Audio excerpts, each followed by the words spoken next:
Imagine the Caribbean skies ripping open with a thunderous roar, unleashing a colossal sky serpent that twists through storm clouds, its scales gleaming like lightning as it plunges toward a terrified village below, ready to swallow everything in chaos. What if the winds howling through your island weren't just nature's fury, but the wrath of an ancient spirit demanding your respect or your destruction? Stick around as we unravel the legend of Maboyo from Kalinago folklore, a being of pure turmoil that could protect or punish, and discover why ignoring it might summon storms that change your world forever. Let's journey back to the Emerald Isles of the Caribbean, long before colonial ships scarred the horizons, with a Kalinago people, fierce warriors and skilled navigators, carved their lives from the sea and soil. Picture a coastal village on what we now call Dominica. Thatched huts clustered like guardians against the waves, families sharing cassava bread under starry skies as elders gather the young around flickering fires. Their voices weave tales not just for entertainment, but as maps to survive a world alive with unseen forces. At the heart of these stories lurks Maboyo, a spirit whose name alone sends shivers through the bravest hearts. This isn't some distant fairy tale monster. Maboyo embodies the raw pulse of the islands, the sudden hurricanes that flatten crops, the fevers that steal away the strong, the discord that fractures communities. Yet, he's no simple villain. In Kalinago belief, he's a balancer, a force of chaos that demands negotiation, reminding humans they're part of a bigger web, not its masters. In those ancient days, the Kalinago saw the world as a tapestry of spirits, some like the nurturing ones tied to rivers and fields, offering bountiful harvests if honored with songs and offerings. But Maboyo? He was the storm in the weave, the thread that could unravel everything if pulled wrong. Oral traditions, passed down through generations like sacred canoes navigating reefs, describe him as a colossal sky serpent, his body coiling endlessly through clouds, scales shimmering with the fury of tempests. Storytellers painted him shifting shapes, sometimes a monstrous beast with fangs like coral shards, other times a shadowy humanoid lurking in the mangroves, or even apparitions that haunted dreams.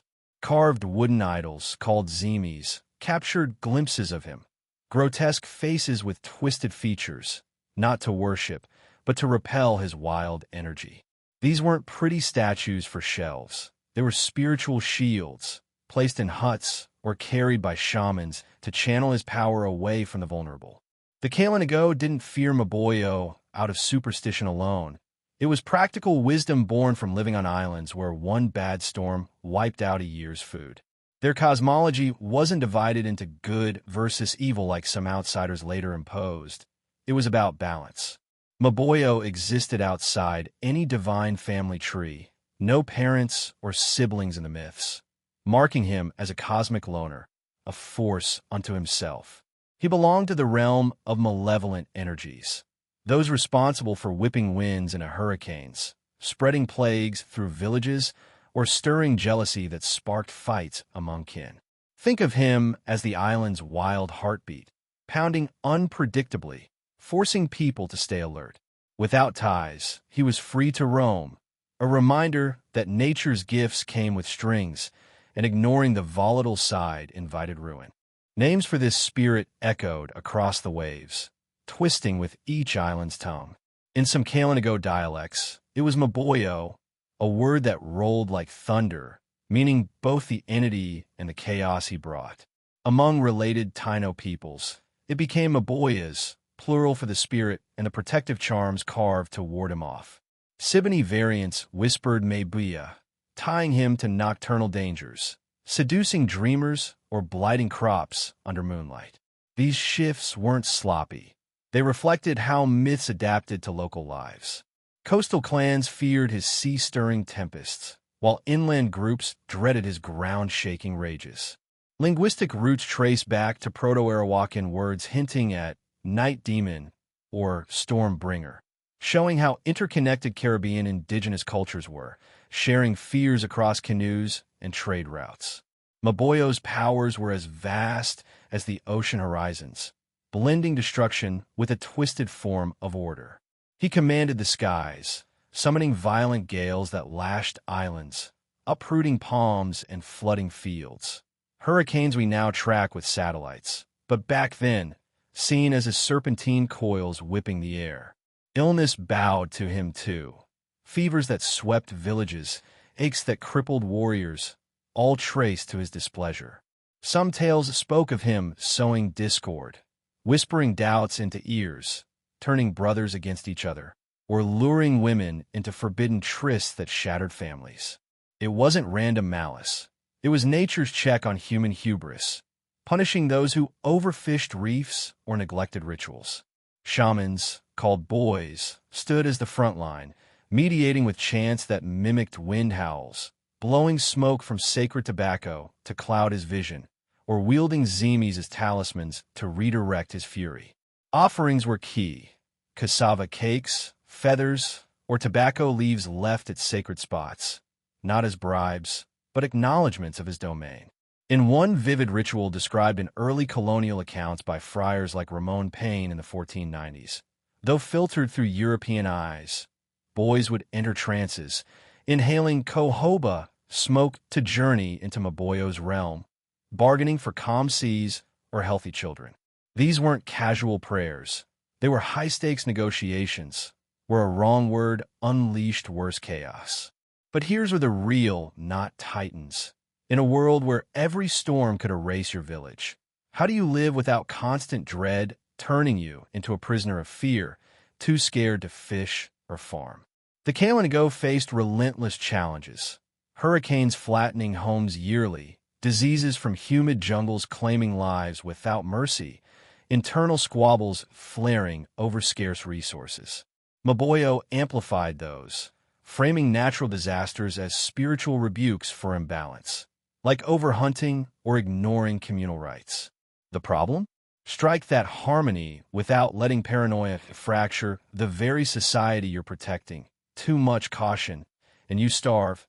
Too little, and chaos reigns. But here's the twist that makes Maboyo even more spine-tingling. He's not some distant thunder god you can ignore. He's the sneaky whisper in the wind that sneaks in your daily life, stirring up fights or sickness if you slip up on the little things that keep your world steady. What if that sudden argument with your neighbor or the storm that ruins your crops isn't just bad luck, but Maboyo's way of saying you've forgotten the old ways? We're picking up right where we left off, digging into how the Kalinago turned the tables on this chaos spirit through smart rituals and gutsy shamans, leading to those heart-pounding moments where everything hangs in the balance. Stay with me, because by the end, you'll see why this ancient force still echoes in today's Caribbean struggles. So, facing down a spirit like Maboyo, who could whip up a hurricane or spark a village feud with a flick of his tail, the Kalinago didn't just hunker down and hope for the best. They got clever, building a whole system of tricks and traditions to explore his moods and keep him at arm's length. Think about it like this. Living on those islands meant dancing with danger every day, from pounding waves that could smash your canoe to fevers that hit like hidden arrows. Maboyo was the face they gave to all that wild energy, so they turned to their boys, those shaman guys who were like the village's secret weapons. These shamans weren't sitting around guessing. They had a playbook honed over generations, starting with smoke and chants that filled the air like a shield.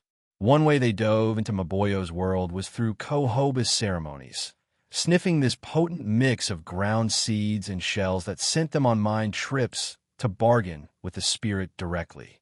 Picture a boys in a dark hut, surrounded by the community drumming softly, inhaling the stuff till his eyes rolled back. In that trance, he'd meet Maboyo, maybe as a writhing serpent in the clouds or a shadowy figure in the mangroves, and haggle for calm weather or healthy kids. It wasn't easy. Sometimes the vision turned nasty, with Maboyo lashing out in dreams that left the shaman shaking for days. But when it worked, the village woke to clear skies or a sudden fish run, like the spirit had backed off after a good chat. Early accounts from folks like Father Raymond Breton in the 1600s, those French missionaries who hung around the Kalinago, described these sessions as wild, with boys convulsing and speaking in tongues, pulling out Messages from Maboyo about what the people needed to fix, like sharing food better or settling old grudges. They didn't stop at trances. Exploration meant mapping out Maboyo's hangouts, those spots where his power felt thickest. Sacred caves, windy hilltops, or reef edges became ritual grounds, marked with zimis, those carved wooden or stone figures that acted like spirit phones. Carving one wasn't casual art. It was a development of skills passed from elder to apprentice, using shells for eyes or feathers for details to make it alive. Boys might bury tobacco leaves or cassava bits at the base, whispering pleas to redirect Maboyo's storm energy away from the village. In one story from the Lesser Antilles, pieced together from oral scraps by anthropologists like Douglas Taylor in the 1930s, boys sensed Maboyo brewing a big blow, winds picking up, birds fleeing inland. He rallied the people to carve a massive zimi overnight, painting it with red ochre to mimic blood, a sign of sacrifice without actually spilling any. They planted it on a cliff, chanting till dawn, and sure enough, the hurricane veered off, grazing but not gutting their homes. It was like turning Maboyo's own chaos against itself, a smart hack that saved lives. This development wasn't just shaman stuff. The whole community got in on it, turning everyday chores into mini rituals to keep balance. Women weaving baskets might hum tunes invoking calmer spirits to counter Maboyo's wild side, while men prepping canoes carved protective symbols on the hulls, swirls representing serpent coils tamed. Kids learned early too, through games mimicking hunts where Maboyo was a hidden player causing storms of tag or hide-and-seek gone wrong, teaching them to spot signs like sudden gusts or eerie quiet. Stats from cultural studies, like a 2010 survey by the Kalinago Territory Council in Dominica, show that even today, 70% of elders credit these old practices for building resilience. Think how hurricane-prone the region is, with over 20 major storms hitting since 2000, per NOAA data. It's like Maboyo lore evolved into a survival toolkit, blending fear with action. As they explored deeper, the Kalinago uncovered patterns in Maboyo's moods, like how neglecting communal feasts, those big gatherings with dancing and sharing, invited his discord. Development meant tweaking traditions. After a bad omen, like a serpent sighting or unexplained illness, they'd hold emergency councils, pooling stories to read his intent. In a metaphor that hits home, it's like treating the spirit as a moody neighbor. You don't fight him head-on. You leave gifts at the fence to keep peace. Tobacco was key, rolled into cigars or scattered as leaves. Its smoke believed to cloud Maboyo's vision, making him blind to the village. French explorer Jean-Baptiste du Tertrais in the 1650s noted how Kalinago would blow smoke towards storms, chanting to feed Maboyo and calm him, a practice that worked psychologically if not literally, building unity in crisis. But exploration hit walls too. Shamans sometimes pushed too far, like in tales where boys tried binding Maboyo with a special rope woven from sacred vines, only for the spirit to snap it and unleash a fever outbreak. These flops developed the lore, adding layers. Always approach with humility, never command. Anecdotes like this, collected in Fred Olson's 1974 book on Carib myths, show how failures fueled growth, turning Maboyo from pure terror to a teacher of limits. Modern echoes? In Dominica's Kalinago Barana, Aute cultural village, guides share how these stories inspire ecotourism, with 15,000 visitors yearly learning ritual dances that once appeased the spirit, per tourism board stats. The tension builds as we hit those pulse-racing climaxes where humans and Maboyo clash in make-or-break moments. Take this epic from oral histories pieced by Elma Reyes in her 1990s fieldwork. A village plagued by endless rains, crops rotting, people fighting like cats in a sack, Maboyo's full fury. The head boys, an old-timer named Kai, calls a desperate rite on a stormy peak. He fasts for days, inhaling cohoba till visions hit. Maboyo as a massive serpent coiling the island, eyes like glowing coals, demanding a debt for overhunted forests. Kai doesn't back down. He offers his own life force, cutting his palm to drip blood on a zimi, chanting louder than the gale. The spirit lunges in the vision, fangs bared, body thrashing like a hurricane's eye. Time slows. Kai holds the zimi high, invoking ancestral names, and Maboyo recoils, multiplies into shadow serpents, but Kai's blood burns them, forcing a retreat with a thunderclap that shakes the ground. Rain stops, sun breaks. Kai survives, but aged overnight, hair white as foam, a scar of the showdown. The village thrives, but forever watchful, turning that key moment into annual rites. These climaxes weren't one-offs. They dotted Kalinago history, like during raids or plagues, where boys turned the tide. In a twist from Peter Hume's 1986 analysis of Carib resistance, some see Maboyo as a metaphor for colonial storms, Europeans as the chaos force, shamans' battles echoing real fights against invaders. Wrapping it all up, Maboyo isn't some dusty relic. He's a living spark in Caribbean hearts, especially among Dominica's Kalinago, where his chaos protection vibe fuels stories of bouncing back from hurricanes like Maria in 2017, which wrecked 90% of homes per Red Cross reports. Artists carve zimis blending old grooves with new twists, symbolizing resilience amid climate woes, rising seas and stronger storms that hit the region 30% more since 1990, says IPCC data.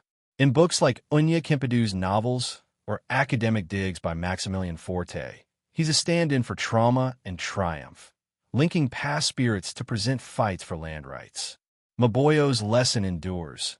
Face the wild with respect, or it bites back, but negotiate smart, and it might just guard your back. If this stirred your soul, hit that next video popping up now.